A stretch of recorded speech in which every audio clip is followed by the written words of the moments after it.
All right, Peter. You and I are like road warriors. I'm an air warrior. Yeah, I'm a kind of an air warrior too. You are going all over the place this spring. Let's start with you've been to Nashville, Yep. Detroit, Yep. and Chicago. Yep. Which was your favorite destination? Shock us. Nashville. That's not fair though, because I worked all of Detroit and all of Chicago. In Nashville, I only had to worry about one team. Right, but you watched the 12s too, didn't you? Did you? Yeah, when they were in boys? the same building, and it kind of worked out that they were almost always in the same building. And then I hung out for the 2012 Music City Invitational Championship. So yeah, you got a lot out of that. So those Nashville's favorite city. Please tell me, because I always make fun of you because you eat like gas station food in these wonderful venues. Did you eat some hot chicken? Did you get some Nashville barbecue? Yep. No, actually, I didn't go to a barbecue place. I went to Husk Nashville. Yeah, which I got complimented on by Gavin Kaysen, so you can bite me. Great. I did one lap of Broadway. That was enough for me. You walked it? Yep. Yeah. I think one time is... You saw it. I mean, let's put it this way. I'm an old man. I'm 31 years old. Not old. I'm 31 years old. I have a girlfriend. I'm not a huge country music guy, and we had a game at 7 a.m. That's the perfect like quadfecta of not going crazy on Broadway. I also didn't need to buy a pair of cowboy boots, so I didn't really have anything to do. I will say, though, I'm going to die on this hill, and I don't care how many soft-skinned human beings come after me on the internet. Here we go. Broadway to the Nashville Predators Arena is way cooler than West 7th to the X. It's not yes, even it close. is. No, I agree. Yes, it I agree. is. I agree. Okay, you're agreeing. It's not even with me. close. Good. It's not even close. It's not even close. It's so much cooler. It's not even Oh, close. my gosh. It is a party all the way up to the rink. I don't know how they did that. How did they find space to build an arena around Broadway like that? And then down the block is the Country Music Hall of Fame. Yeah, it's really cool. Nashville is a perfectly laid out city. It is very well. Highly walkable. I had a great experience at Waffle House. I went there twice. It was great. Oh, that's good. Yeah. I went to Winnipeg last weekend. That sounds awesome. It's the Paris of Central Canada. I would not call it. I would say it's more like the Brooklyn Center of Minnesota. Hail Centaurs. Yeah. It's more like just kind of a first-ring suburb that really hasn't gotten out of the 80s yet. That's what Winnipeg reminded me of. Did you go to Hotel Fort Garry in downtown Winnipeg? No. I kind of was just Rink Hotel. You should have gone to the Hotel Fort Garry. Rink Hotel bar trifecta, with the teams. They have a bar in there called the Palm Room. When have you been to really Winnipeg? Nice. I did a hockey camp at the University of North Like Dakota 12. when I was, yeah. And then my dad picked me up and we went to Winnipeg. Okay. And we stayed one night at the Hotel Fort Garry. And I think we slept in the car the other 3 nights. I will say this: the rink, they call it the Hockey for All. It used to be called Iceplex. Was very nice. And Garth Lancaster from Manitoba All Stars put on a really nice event for the kids, and I had a good time. But it just isn't not much to Winnipeg. They spelled center wrong. Is it R-E? Yeah, Centre. Yeah, there you go. All right. Well, I think we're ready to kick this off. We're going to talk about what we've done this past spring and maybe some recent news. Breaking news regarding our favorite former assistant coach at the University of Minnesota. Yeah.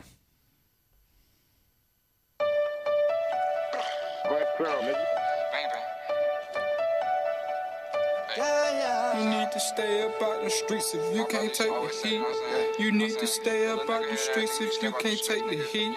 Cause it get cold like Minnesota. Cold like Minnesota. Cold like Minnesota. All right, big boy. You told me. Did you just call me big boy? Yeah, I did. I did. Well, you called yourself old in the cold open, so I figured I would just keep going with the opposites today. I'm 31. I'm basically dead. No. Yeah. That's really uplifting. Okay, so you said let's just drop Natalie Darwitz's Let's drop the hammer right away. So first of all, I got a lot on this topic, right? Okay. First thing is it a resignation or was she fired? Do you want to ask? It doesn't say. You want to call her says right now nowhere. and ask? It says nowhere. Her name was removed from the website. Didn't it say they parted ways? Parted ways. Did she resign or was she fired?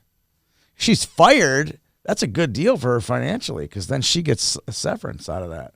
If she resigned, it's like, there's your last check. Have a nice day, former great. I can only imagine what a severance package at the University of Minnesota looks like. Here's $14,000. Bye. Yeah, I don't know what it looks like. So that's the first question.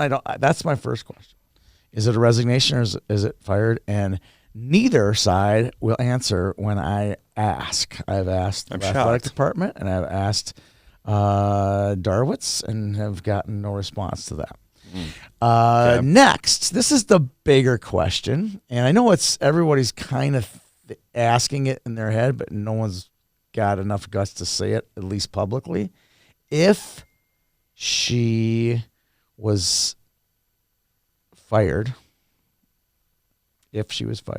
okay, or if they, according to Brad Frost, had philosophical differences, which it was quoted as saying, okay. Why was she promoted in January to associate head coach from assistant coach? A last-ditch effort to stop her from leaving earlier, if I had to guess. But they had philosophical differences. So? That doesn't make sense. That's a wrong answer. Why would it be wrong? Why is that a wrong answer? Because if you have philosophical difference, we have philosophical differences in June, but we didn't have them in January. What happened between January and June? They might have. Okay. So they just all of a sudden became philosophical? Okay, wait a minute. I'm going to bring up The Sopranos right now because this actually makes sense. So season 3, the show's been out for 20 years. There's no such thing as a spoiler. So Ralphie, Cifaretto, and Tony are having issues, right? Philosophical differences. Very deep philosophical differences. And I'm guessing Tony's got the upper hand. Tony's the boss. Okay. Ralphie is below. Ralphie is a high earner, but he's not a capo yet. If you're unfamiliar with the mafia tree, I would Google that. I don't want to get into the University of Minnesota to the mafia. Which is probably not that fictional mafia. Fictional, though. The Sopranos is not real. No. Okay. It's a fictional family. Okay, all right. Okay. Anyway, so they have philosophical differences. But Ralphie's a very high earner, so it wouldn't hurt Tony to make him happy. Begrudgingly, Tony makes Ralphie a capo. Makes him an associate head coach. Great. Just to see if you can smooth the waters over a little bit and stop Ralphie from jumping ship. You're going with that? If I had to guess, I don't think Natalie's going to come over to my house for coffee and tell me all about it. No. So if I had to guess that if they had philosophical differences, I'm assuming they had philosophical differences from the moment she returned to campus as a coach as opposed to a player. Doesn't make sense to me. That's the whole thing doesn't make sense. To promote her to associate head coach? Yeah. Why would you do that? To keep her happy? Yeah. Okay. All right. So you're going with the keep her happy. I can't imagine they would just do it for fun on a whim. No, I know. Okay. So if the next question is, who gives the promotion? Is it the athletic department gives the promotion, or is it Brad Frost who gives the promotion? I don't know. I really don't. I can't get an answer to that either. I don't know. I'm just curious. I'm just curious. Those are the two questions that pop up most when it comes to this topic of. And then one rumor came out is that she walked in to resign and was fired. It's like Kyle Dubas. I'm like, yes, it's like Kyle Dubas all over again, right? So that's evidently possible. I don't know if it's true or not. I really don't know. You know what though? All I got right now is conjecture. So that's what this show is about, is conjecture, is those questions. So that happens, right? That happens Monday, right? Yep. And what's today, Wednesday? Today is Wednesday. And she's the new head coach with her old former assistant, Jake Bobrovsky. They're a package deal at this point. At Hill Murray, right? Yep. That seems like this was already a done deal. I already knew that Bobrovsky was hired at Hill Murray over a month ago, right? Okay. So this Darwitz thing is just icing on the cake, I think. Could you imagine this coaching staff in high school hockey? This is immediately the best coaching staff in high school hockey. Are you sure about that? I'm 100% sure. You're sure about that? Yes. You're 100% sure. Is Hannah Brandt still on staff there? I don't think so. Okay. This is the best coaching staff in high school hockey. Okay. I look forward to seeing who the assistants are. I have no idea. This is a larger topic that I want to get into at the end of the show. No, you want to talk about it now. Well, okay, Let's talk about the Hill Murray. Let's talk about Hill Murray. Okay. Can I go first? Yeah. I got a tier 1 take, and then you go coaching longevity take at Hill Murray, okay?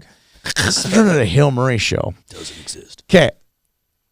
I say this all the time. I've said it on the show a few times. I'm going to reiterate it just one more time.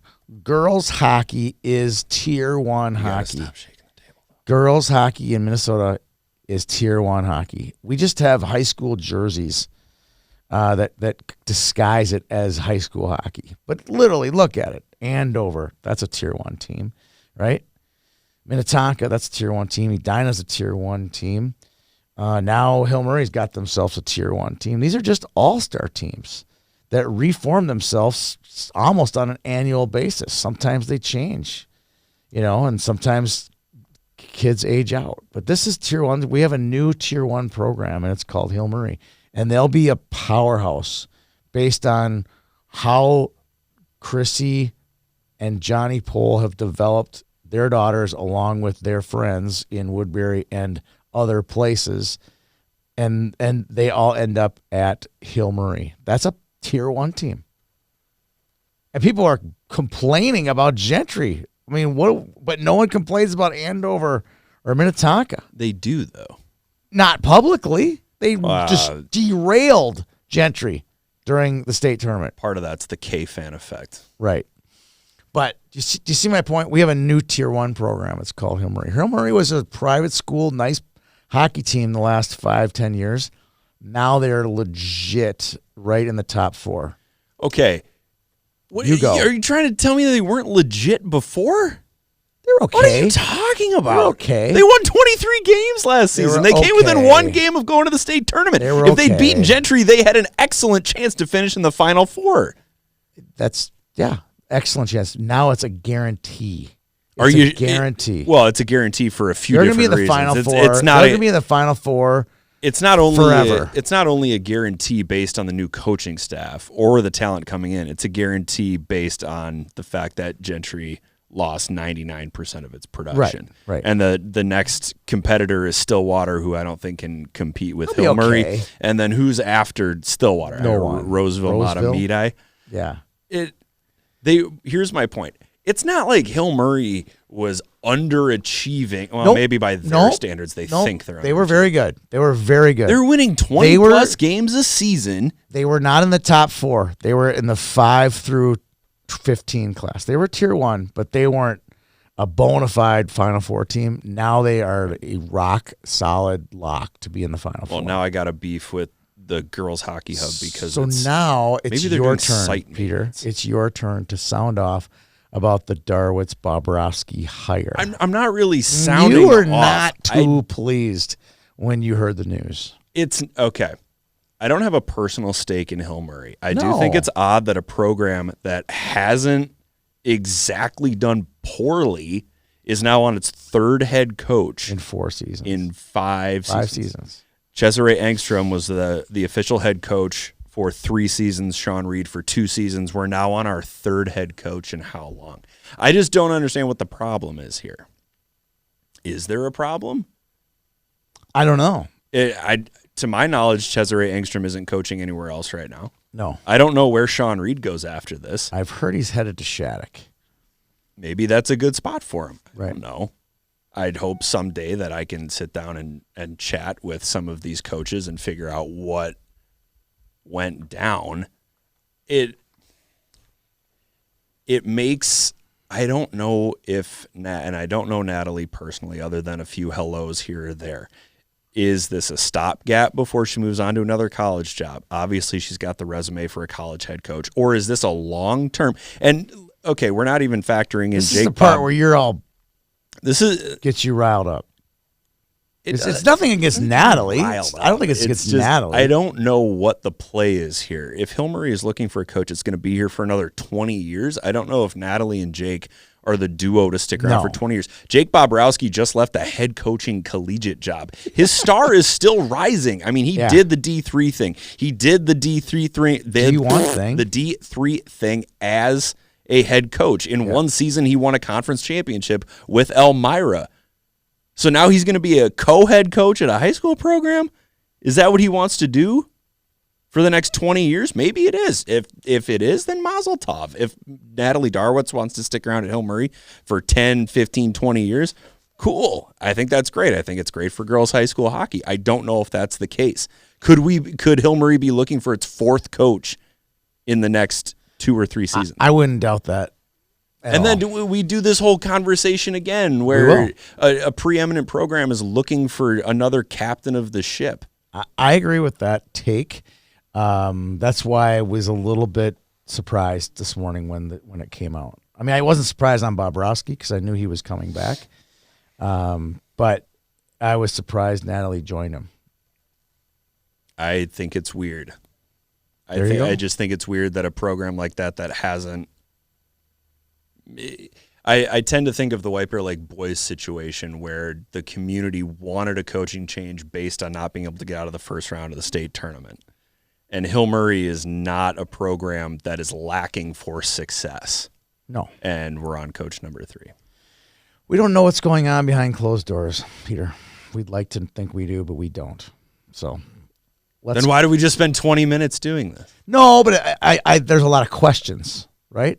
Sure, there are a lot of questions. They're going to be very... I think concrete answers that I want to get concrete answers to. Was she fired or did she resign? Don't know, right?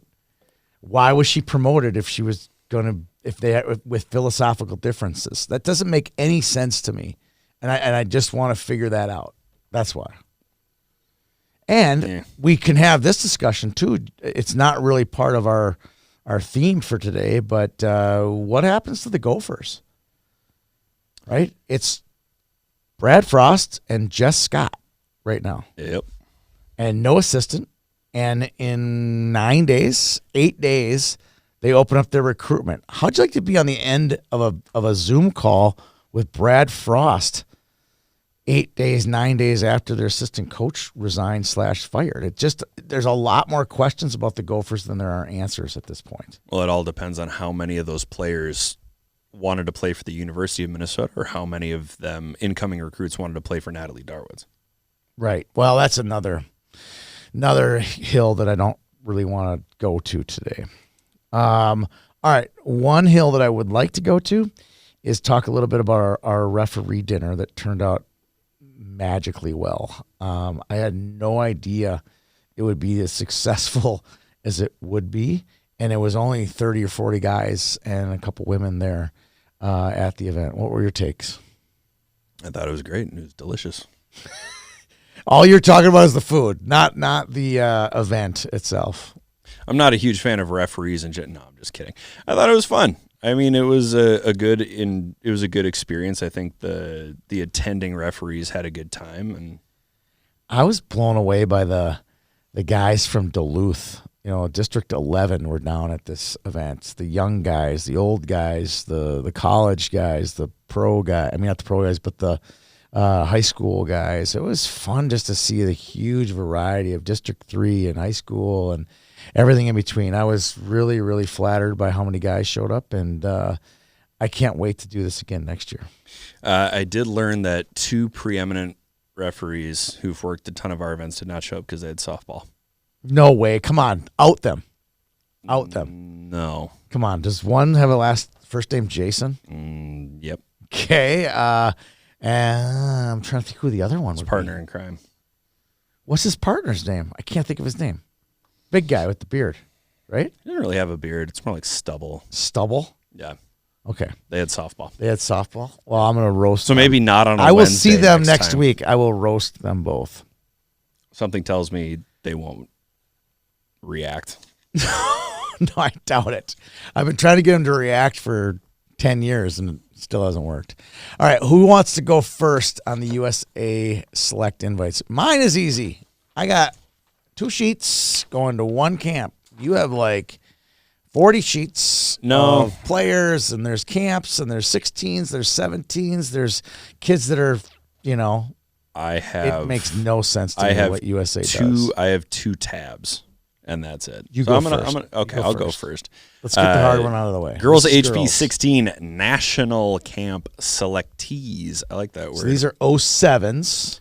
Yep, and the girls listed below, I'm just taking this right off the Minnesota Hockey website. I'm not going to try to paraphrase this. The girls listed below will be invited to take part in the USA Hockey Girls 16-17 National Player Development Camp to be held at St. Cloud's.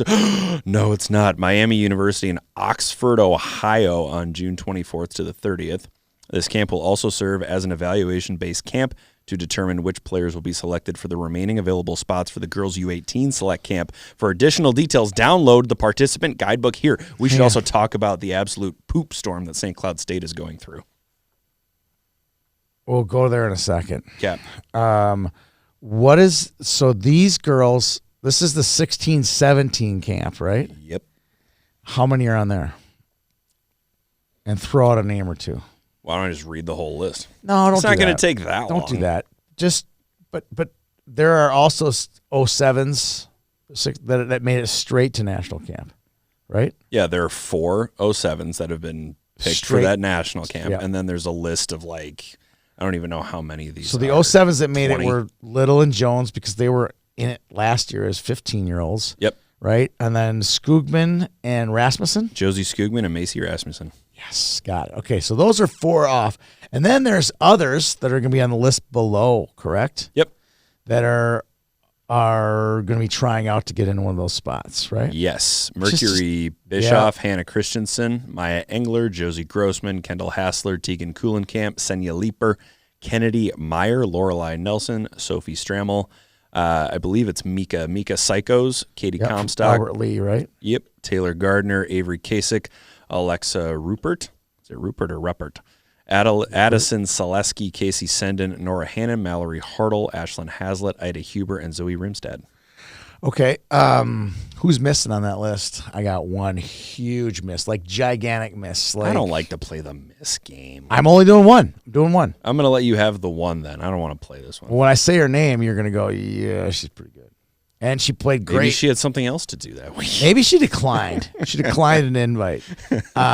Peyton Remick, Roseau. Yeah. She might be fishing, though. The pike are biting June 24th to the 30th. Okay, so that would be my one miss. I don't have really a miss for the boys, believe it or not, but that's the one that jumped out at me. I was like, wow, that's something else. I suppose. You want to go through the 17s? Sure. The 06s? These are the 06s. The girls listed below have been invited to take part in the USA So these Hockey are the Girls. autos. I would guess Distad's automatically there. These are the St. Martin is already there, right? Under 18 Select National Player Development Camp to be held, blah, blah, blah, blah, blah. Let's this is hear in that. mid-July. Yep. Taylor Bruschi, Kendra Distad, Addison Finn, Sawyer Fleming, Whitney Horton, Ilsa Lindemann, heck yeah. Yes. Lauren Mack, Isla Puppy, Josie St. Martin, Eliza Krychek, Bella Finnegan, Lauren Goldsworthy, Carly Humphrey, Lauren Carl, Kate Cassabud, Taylor Porthan, and Layla Hemp. That's a lot of Minnetonka on that list. Oh, there's more. There's more? Yep, there's more. That's all the national camp 18s? Or is that the 06s for the U18? Wow. And then there are the USA Hockey Girls 16-17 National Player Development Camp list for 06s. Yeah, let's hear that. Grayson Knowles, Blaine, Zoe Lopez, Michaela Moran, Nora Sauer, Grace Bickett, Nora DeVries, Lillian Hunst, and Grace Larson. Another Minnetonka. There's your other Minnetonka. No Gracie Hansen? No. She's not on there from Lakeville? No. Huh. That wasn't a miss. I thought there's so many Graces. And she might be fishing. So, yeah. She's good. She's a good player. All right. Any thoughts on this? No. I mean, you see some names from last year who probably just barely missed the cut. Kendra made it. Never mind. She was on the national team, so she's going to get invited to the camp for sure. Yeah, I honestly can't even remember who missed it last year, but who got to try out anyway. So there's some familiar names, and then I would assume that Little and Jones have the inside track on 2 of the D spots for this year. I would think so. Okay, so boys, it's a lot easier. They're all and we talked about this off air. This is not a tryout for a team the way the girls' camp is. Like they use the evaluation camp at Miami University to pick the U18 team that plays in the winter. Yeah, and the boys don't have. There's already an NTDP team. There are teams though. Each of these will play on a team though. So the 16s. The 07s will go to a 5 Nations, which was played in Colorado last year. I don't know where it's played this year. Right. And the 17s are trying out for the Hlinka Gretzky, which will be played in Czechia and Slovakia this year. Which are cool events, but they're not the IIHF. That's Worlds. an IHF. But what I'm saying, it's not the World Championships. It's not the. Well, Hlinka's a big deal. This I'm telling you right now, the Hlinka for these 06s. If you're not on the NTDP team, is the place to be seen by NHL scouts. It's their first foray into the 06s is the Hlinka. All NHL teams are at the Hlinka. Potato. So it is a bigger deal. I didn't really see any. I went to both the festivals, boys and girls, that weekend in Plymouth and in Blaine. I got to be honest. You can't go to the festival and go, oh, that kid made it. For sure. I think a lot of these kids make it during the regular season. I did notice on the 07s, there's, I think, 4 kids from Shattuck and 3 from Rogers. So 7 out of the 15 kids make up 2 hockey teams, which I thought was kind of interesting. And Brady Cry from Rogers, another one from Rogers there. North Star Christian, He was the best goalie I saw in the festival, and it wasn't close. So he earned his spot he plays at North Star, but he earned his spot to New York. I thought he played awesome. He was the one goalie that somebody told me to keep an eye on during a draft this summer. Yeah, he's the one. He's the real deal. Okay. We have cleared the first You don't want to section. read those names? I'm not going to read them all. You sure? No. Could be fun. No, it's fine. No big deal. If you want to find it, go to Minnesota Hockey, HP 16s and 17s. You can find lists there. Moving on to your travels to Detroit, Chicago, Braemar for the USEL. Congratulations, by the way. I want to know how many interviews you did in 3 weekends. It's got to be. You got to be coming up close to Todd now. Who does more interviews in a year, me, you, or Todd? It's a good question. I think Bantam Elite is slightly smaller. Todd just tips the scales that weekend. Yeah. Right? And then I catch up during the Player of the Year and the tournaments. I think you do. I think you do the most interviews. I think I might. Now with the advent of the USCL. By the end of it, though, I was running out of things to say to kids. Oh, my gosh. I didn't have any. Well, and part of the problem, too, is you don't get to watch the full game, so you don't notice little things. Like when I was still writing Gamers, wow, that was a long time ago. Yep. You would watch the whole game, and you would notice things like, during warm-ups, you are the one shooting on the goalie, and you tend to shoot in the same high right, low right, high left, low left. Why do you do that? And they would tell you a funny story about, my dad did it, whatever. But in these games, there are 3 games going on at the exact same time. You're showing people where their locker rooms are. You're answering coach questions. You're running pucks to each rink. Looking at a score sheet. And then you pop into the penalty box. And part of the deal with the USEL is that coaches pick player of the game. Because if they didn't, we would end up doing the same kid. Like, if we picked Joey Cullen, we would have done Joey Cullen 15 times. Yeah. So the coaches pick their player of the games, which is really cool because they pick kids that might not be at the top of the scoring list. Yeah. But it also makes it harder because then you end up with a kid who had nothing during the game, and you're kind of like, yeah, okay, Jimmy, let's talk about something.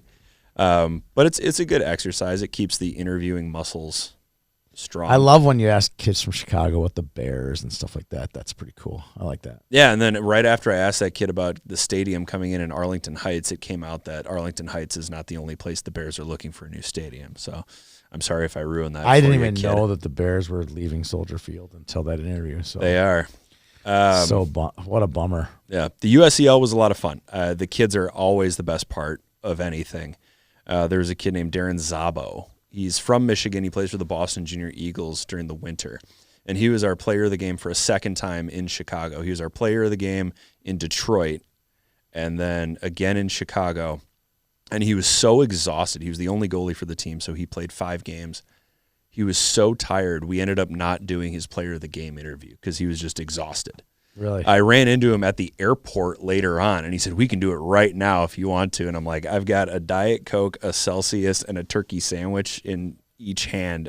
I'm not doing this right now. But he was so sweet about wanting to do it, and it was a nice little reminder that the kids are what matter. It's not the schedule. It's not who's here, who's not here, any of the administrative stuff. It's all about the kids, and the kids make it worth it. All right, we're going to jump from the USCL to... You don't want to hear about the recap of Championship Sunday? Well, let's do it. Want to do that? SDP won both times. I knew that. I thought it was a bit of a surprise that the 09 SDP won it. Yeah, they were a little inconsistent throughout the 3 weekends, but they ended up pouring it on. They went down 3-0 after the first period. Connor Tafe had 2 goals, sparking a 6-5 comeback win over Little Caesars. I don't think Little Caesars was all that disappointed because their team manager told us that they had flights scheduled for 3 p.m.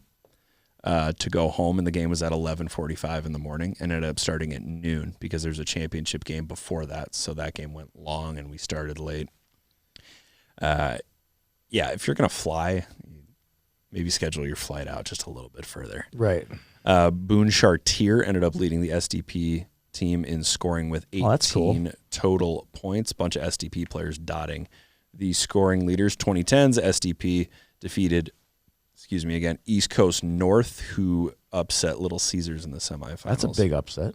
It was. They had this kid, Cam Daggle the Bagel, played for the Providence Hockey Club during the winter. I told Jeff Papis, I talked to Daggle the first weekend. He wasn't there the second week, and I said, Jeff, keep an eye on 16 East Coast North. He's one of the fastest kids I've ever seen at this age group. 2 periods in, Jeff said, I've never seen a first step on a kid at that age. I don't like using superlatives when you're talking about players. I think it's utterly ridiculous, but skating-wise, there are some older kids that could probably take a lesson from Daggle. That's pretty cool. Yeah. Joey Cullen led the whole league in scoring with 41 points in 14 games. Shocking. He's pretty good. Yep, he's good. We just continue to see him evolve. Yeah, I mean, and it's tough to really put a dollar figure. That's a poor choice of words, but I'm going to go with it anyway. You can't put a dollar figure on the kids at this age. Somebody told me that one player was considered the best 2010 in the country, and how do you even quantify that? Well, I think you can look at a kid like Joey Cullen, and I agree with your sentiment. But you look at a kid like Joey Cullen, I think he's gonna, fit into that Bobby Brink kind of mode where he's gonna just, no matter how he's small, right? And small and successful is a really good recipe for long-term success. It's when you get a kid who's so much bigger than his peers. Those are the ones I'm a little nervous about projecting out as best 2010s or the best 2005s or whatever. But you see a kid like William Whitelaw and Oliver Moore, in the Brick or the Show or wherever when they were 10, 11 years old, you're like, yeah, I'm pretty sure because they can dominate their competition right now at this 10, 11, 12-year-old age that they're going to be just fine when they get to be 18. And they are both doing quite well. They are. I don't like projecting, though, at this age. I know. There was I mentioned this to Scott Alexander. Shout out to Scott, by the way. Thanks for having me along for the ride with the USEL. And there was a tweet from somebody who I would consider to be an internet scouting celebrity. Wow. And they asked, it was during Bantam Elite, and they said, is Freddie Schneider, very talented hockey player. Oof, is Freddie Schneider the best 09 in Minnesota? And I thought, what a stupid question. There is no best right now. Okay, Freddie's a talented hockey player. One of the best, I'll say. I like saying one of the best. If he keeps his head down, he stays being a good teammate, he keeps working on his game, he will continue to be a talented hockey player. There's no best. Okay, there's no best. I always kind of cringe when I hear the word best. It's not even an argument worth having. There are talented hockey players. I cringe when I hear best. Good hockey player. Although you could make a case for Joey Cullen because he's been the best his age for his entire life. And his team is very good. So they're always going to be in the winner's circle or near the winner's circle. So Joey's a talented hockey player. Yeah, I agree. All right. Next. That's you're done with your USCL. Now can we go to Nashville? Yeehaw! Yeehaw. Did you see my tweet this weekend in Winnipeg about my with the thermostat? Yeah. What is wrong with you? That was for you, Peter. That was a little wink. Yeah, you idiot. You're turning it up to 90. Hell levels. No, I didn't. I don't really do that, but I just thought it'd be a funny response when I got to my hotel room. It pissed me off. It did not. Yeah, it did. Heartbreaking in Nashville. Our team, Minnesota Gals, lost in overtime to the Connecticut Junior Rangers. In semis? Yep, in semis. That's a good team. I saw them this past weekend. The Connecticut team? No, the Minnesota team. Minnesota? Team. Oh, yeah. They're really friggin' good. I got to stop drinking Red Bulls. I think they're going to do this. I think they're going to finally get over it in NAIF next week. I think they're going to do it. I think they will too. Avery Wagner tied for the scoring lead. She had 9 points in 6 games. She was tied with a couple of players from the Connecticut Junior Rangers.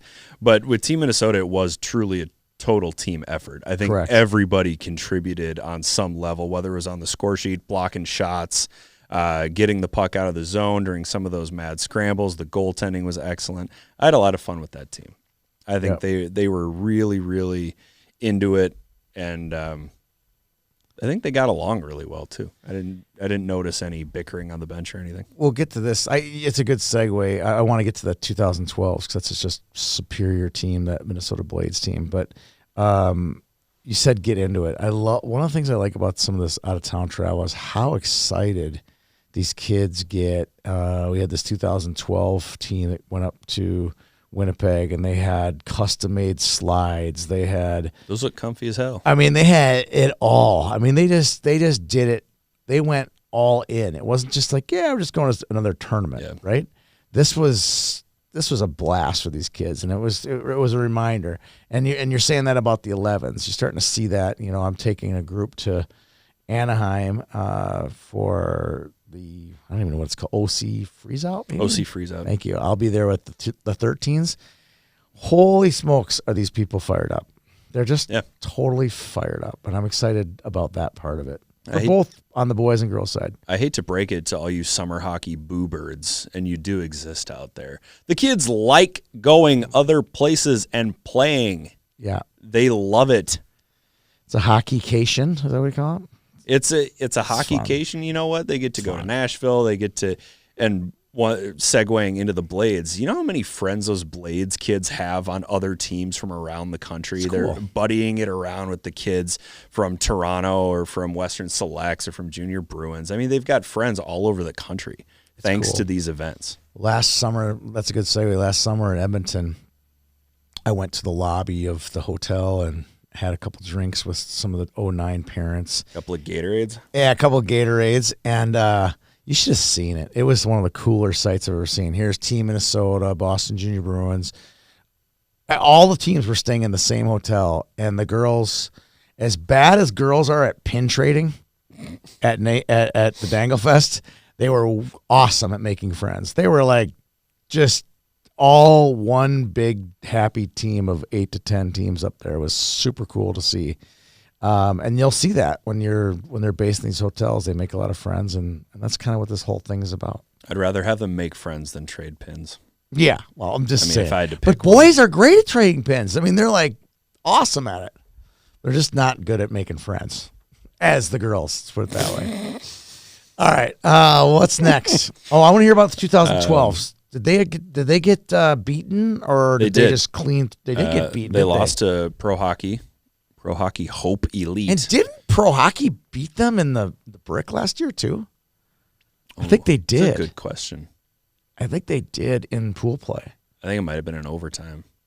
Yeah. Like with 1 second left in overtime. Yeah. I think they did. Yes. 6-1 on the final record for the Blades. They beat Illinois Selects in the finals. They beat Pro Hockey. Nothing, right? They beat Pro Hockey in the semis, and they beat Illinois Selects like 6-1. Okay, I thought it was bigger. Okay. What was your thoughts on the play down there? I mean, what are your thoughts on the deliverable? They got music, they got trophies, they got what's it all about down there? The post-game trophy ceremony. God bless Lindsey Hofford. He does it all himself by presenting the all-tournament team trophies and all of the medals. And I was standing there and I was watching him hand out medals, and I was like, thank God we don't do individual medals. It takes so long. Forever. Oh, my goodness. But, I mean, they have a cool trophy. It's a guitar. Yeah, I mean, it was good. It's a mixed bag. It depends on who you get in the penalty box. Right. How much enthusiasm they show with. We had that in Winnipeg. One box was good and one wasn't. But I feel like our deliverable is pretty spot on. I mean, the sound. Yeah, and I would say ours is probably more. I don't want to do the comparison game, but we're consistent with our music and with our starting lineups and all that stuff. It's hard to compare any other summer tournament to the Brick because the Brick is so organized and everybody brings their best group. There's a lot of talent in Nashville. It wasn't super organized, though. They were just kind of some random teams that pull kids in for the weekend. Yep. So I think the Brick sets a very high standard for both organization and talent. And I think that's where some of these other summer events are trying to keep up, is with the organization. Correct. All right. Are we on to the Orion Cup? I think we are. I fell asleep outside the arena in Nashville, by the way.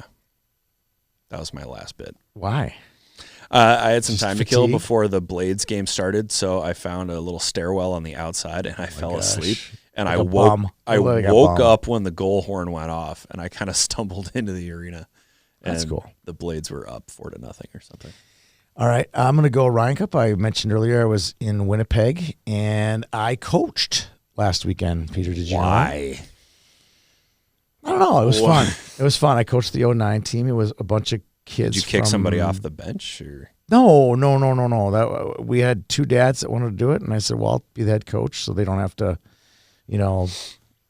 get any claims of favoritism. So okay, I was the head coach, and we had all kids from the 218. So we had girls from Bemidji and Roseau and Hermantown, Cloquet. It was a lot of fun. A lot of fun meeting these kids and getting to know about them. We had two girls from Manitoba on our team. One from Brandon named Chloe Kasur, and another one named Jakaya Curl was her name. Jakaya had some of the best hands I've ever seen. She was just a dangler. And both real good hockey players and made our team better. We did well in all of our games, did not get the dubs that we needed to get to the championship game.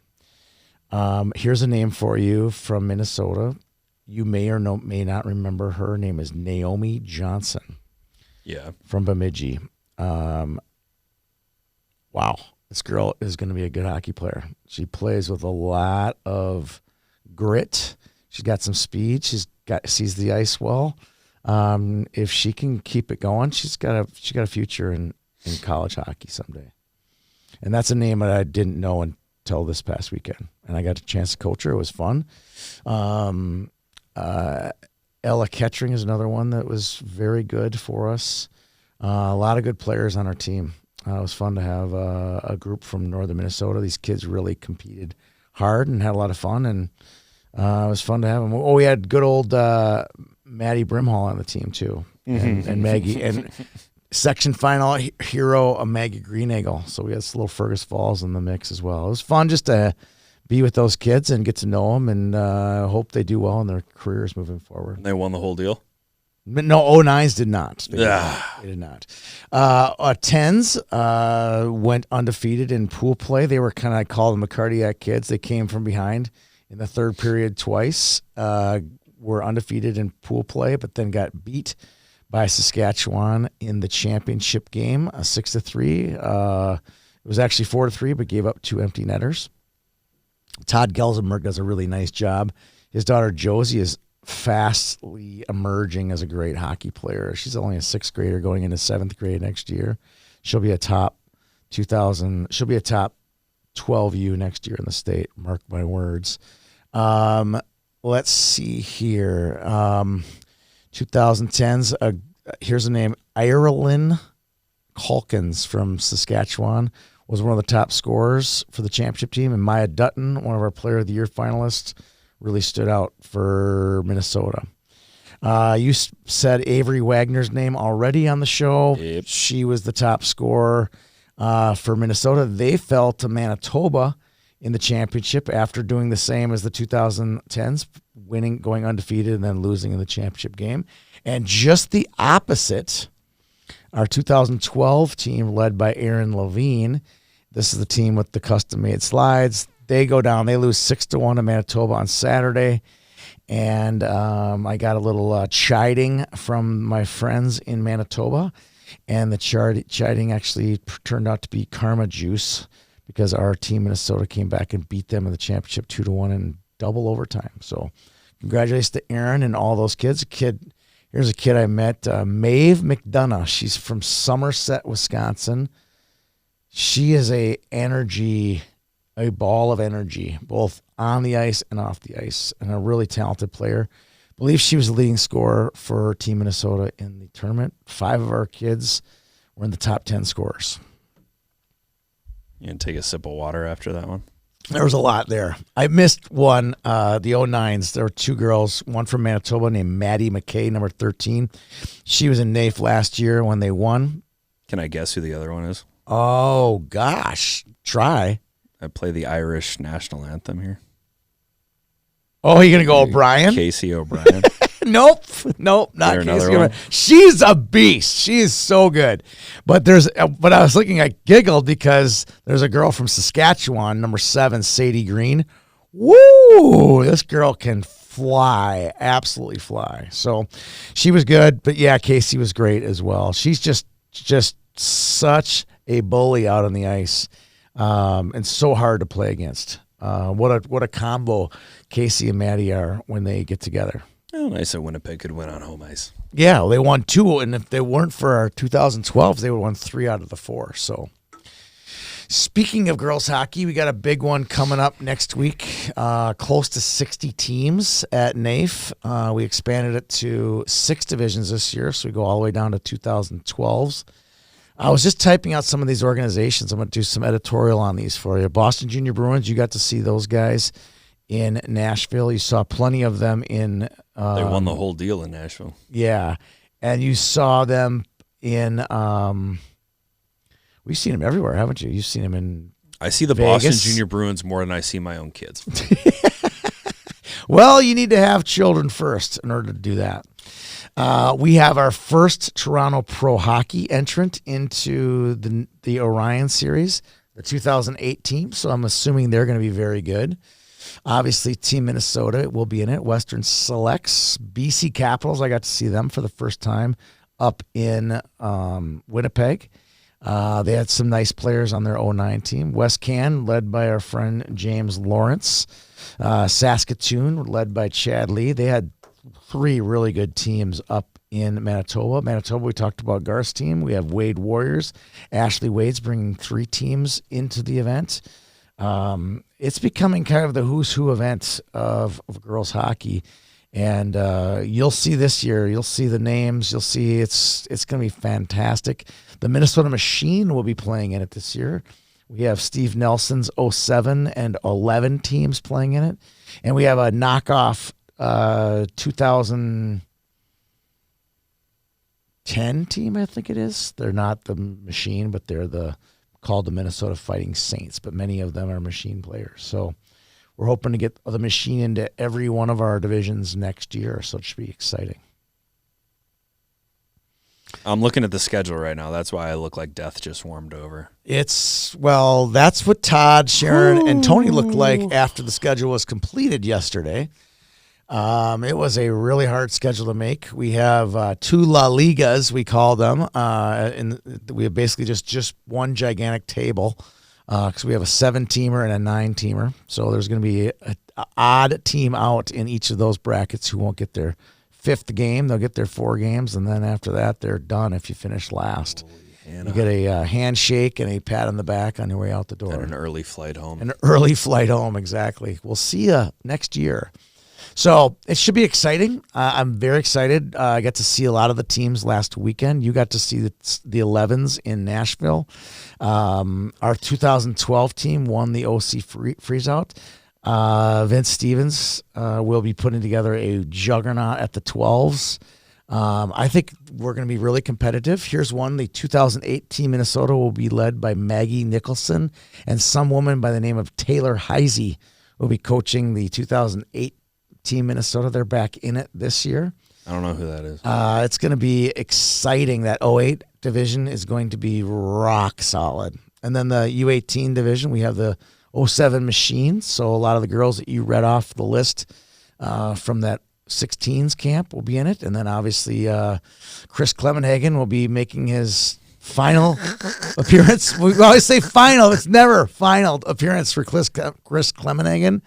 His group's won it the last 2 years, and, they'll be rocking Zoe Lopez and Michaela Moran, and the gang will all be getting back together. Those 06s, those late 06s will all be ready to go by next week. So it's going to be some good hockey. Who'd you say was going to be one of the coaches? Talia Heisey? Taylor Heisey. She's Patty Kazmaier winner 2022. She's been coaching, and she is very competitive. Very competitive. No. Well, that ought to do it for this summer edition. Hope so. We covered a lot. We covered basically every boy's age. We didn't even talk about the show. That's coming up as well, and the Gopher Camp. So our plate is full here the next 4 weeks. I'm excited for it. Are you? Yep. You're really excited. I'm holding on to it. I can't wait. It's going to be fun. For Peter Odney and Kayla Jo Franz, I'm Tony Scott. Thanks for tuning in to today's show.